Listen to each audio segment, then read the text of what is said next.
5 Things Shabari Had. Going Against Her.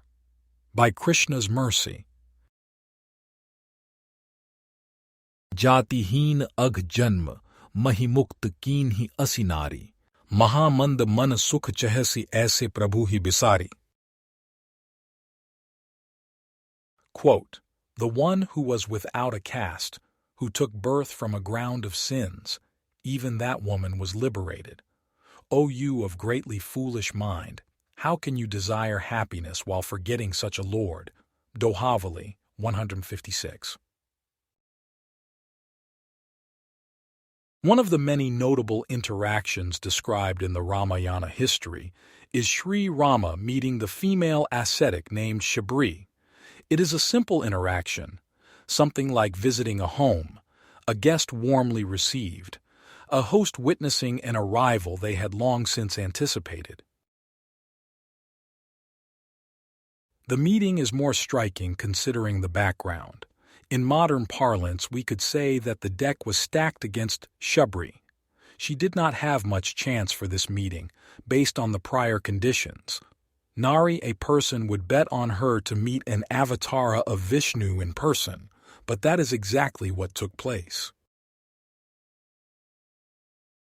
1. Birth as a female. Vedic culture, in its genuine form, provides something like a handicapping system for the likelihood of reaching complete perfection in the human birth. Perfection, or siddhi, in this sense would be what the living being, who is Purusha, would most benefit from. Their Purushartha is to realize the self, which is distinct from the body. The complete realization is to know that the self is not different from the Supreme Self. They are two distinct entities, but also closely aligned. The female birth is considered inauspicious in this regard. The description from Bhagavad-gita is papayoni, which refers to a placement based on past sins, something like a punishment rather than a reward, downgrading instead of upgrading, regressing instead of progressing. माँ ही पार्थ व्यपाश्रित्य ये एपिस्युः पाप योन्या स्त्रियो वैश्यास तथा शूद्रास तेपि यान्ति पराम गतिम. Quote, O son of Pritha, those who take shelter in me, though they be of lower birth, women, Vaishyas, merchants, as well as Shudras, workers, can approach the supreme destination. Lord Krishna, Bhagavad-gita, 932. I might be insulted by the description. Who would happily accept the claim that they are less intelligent, that they should always remain a dependent, that they are born with the worst qualities imaginable? Despite the selective outrage to such classifications, an honest person would admit that society already acknowledges these truths. In a subtle way, everything operates with this understanding in mind, at the foundation. It is a way to keep the peace. If men and women were always treated the same in every circumstance, there would be chaos. Shabari was a female, and so this meant that the typical interactions involved in ascending to the plateau of spiritual understanding were difficult to come by. She was not expected to be a Brahman-realized soul.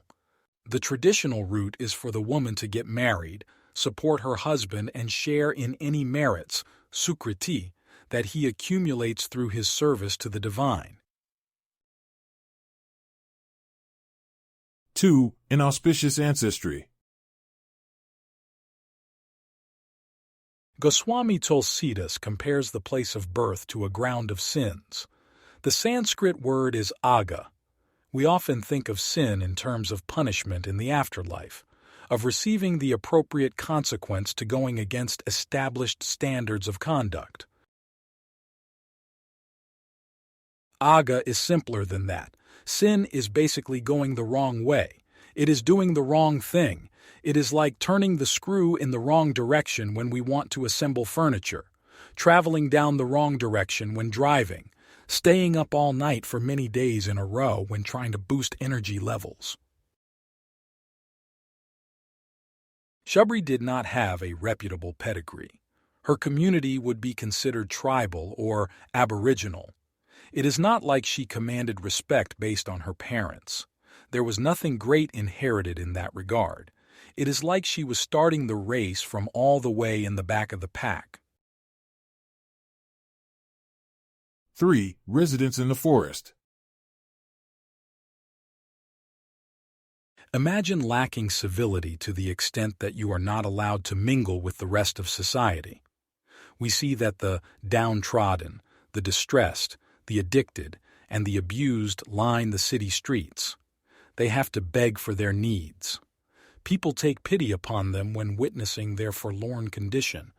To simply have the opportunity to bathe is like winning the lottery.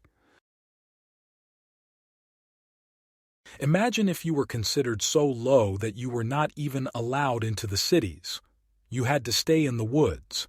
You are something like a savage. This is based on an external viewpoint. No one really knows your heart. They judge your character based on the family lineage. 4. Scant resources.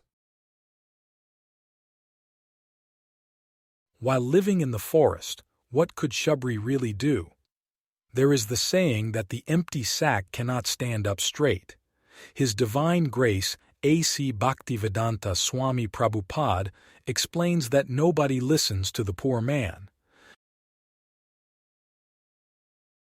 There is a requirement for resources in order to get the attention of important people. Shabari had some berries. That was about it. If someone happened to visit her, she could offer those berries as a welcoming gift. 5. Isolation. What can a person really do when on their own? As they say, there is strength in numbers. Isolation is something like weakness. If Shabari was following asceticism in a desolate forest, what kind of assistance could she expect to receive? If there are only fruits and roots to eat, the body is bound to be weak. There is not much influence that can be exerted when in such a frail condition. How is someone expected to travel to this place and that? How can they be strong enough to even maintain themselves on a daily basis? We see that Shabari still succeeded. She had a direct meeting with Sri Rama. She was patient. She dutifully served her spiritual guides who were merciful upon her. After all, it is consciousness which matters. No person can be denied access to God as He is within everyone already. We simply have to learn to see Him, to experience Him, to be confident in His constant embrace. In closing, for female body blamed and of ancestry ashamed, living in the wooded place, with harsh conditions to face, with odds insurmountable to believe, still Sri Rama to receive, offering berries the best, through devotion blessed.